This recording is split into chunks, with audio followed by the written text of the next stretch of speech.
So our research continues this week, and I've spoken to hundreds of career women, and another theme has come out of that. So many of them seem to be working hard, doing the extra mile, and waiting for the recognition that they know they deserve. If we're meeting for the first time, I'm Ginny Churchill, and I'm on a mission to help those career women who have really high goals and ambitions for their careers, yet somehow seem to put blockers in their own way. Why? Well, a few years ago, that was me. Truth be told, it still is some days, but I've learnt those behaviours and I understand the triggers and I've learnt how to deal with them, and I want you to be able to do the same. Over the years, I've worked with hundreds of women who are successfully holding themselves back, me included, and quite often we don't realise we're doing it. Taking on more and more work and waiting for the recognition and the reward for that matter seems to come naturally to us, but it's a dangerous behaviour to be displaying, and I'm going to talk about why. So let's imagine this scenario. You're working flat out at work, you're getting in early if that's what it takes, you're working late, you're keeping your head down, meeting the deadlines, quietly getting everything done, and in your head you're thinking, somebody's going to recognise this eventually, I'm going to get rewarded for all of this hard work, I'm the hardest working person here. Then your boss asks you to take on more responsibility, maybe even something that's above your pay grade. And the default answer I'm seeing here is yes, of course yes. You're taking on more and more and more.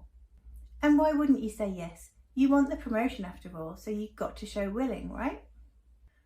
Sheryl Sandberg uses the term Tiara Syndrome in her book Lean In, but she didn't invent the term. That was a lady called Carol Frohinger.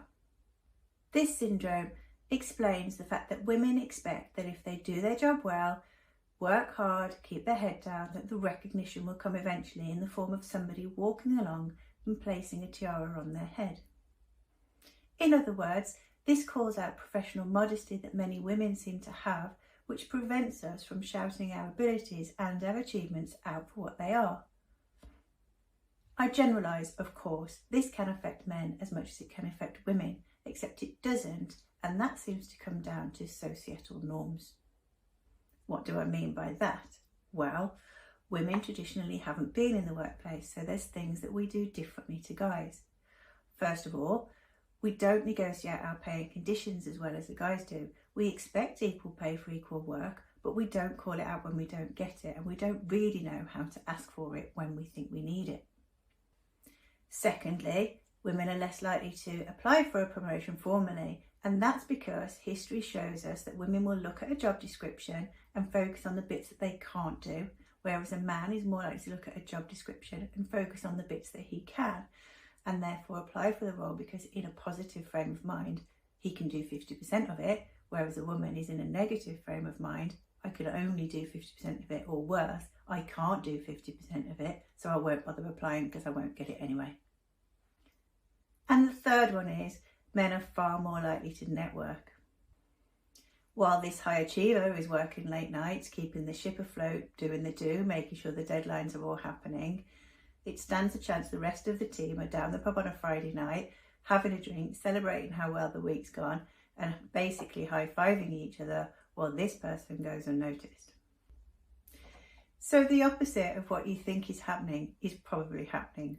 While you think you're demonstrating how hard you're working, how dedicated you are, how ready you are for promotion, all of this hard work often goes unnoticed, and actually what's happening is you shrink into the background, become a little bit invisible and a little bit relied on.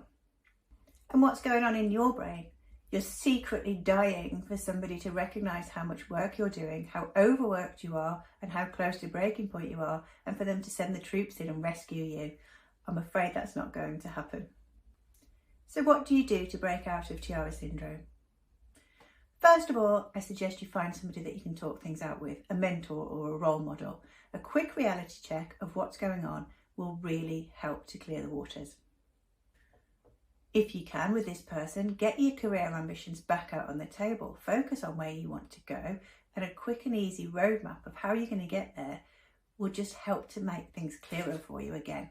Number 2, remember that visibility beats staying in the corner every time. Do the work if that's what feels right to you, but make sure you're visible. Make sure the right people know about the contribution that you've made. You've got to come out of the shadows and make sure that you are seen.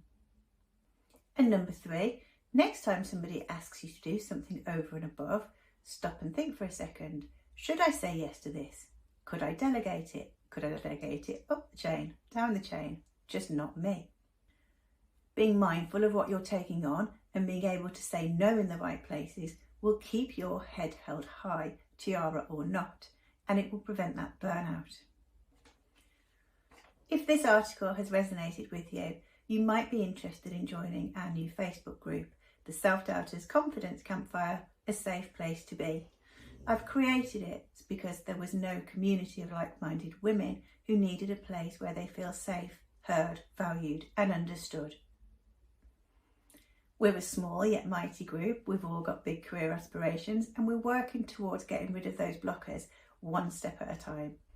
It's not about shouting from the rooftops. It's about a quiet, authentic confidence to move forwards to where we want to be. There's a link below this video wherever you're watching it, so please click on that and come and join us. We can't wait to meet you.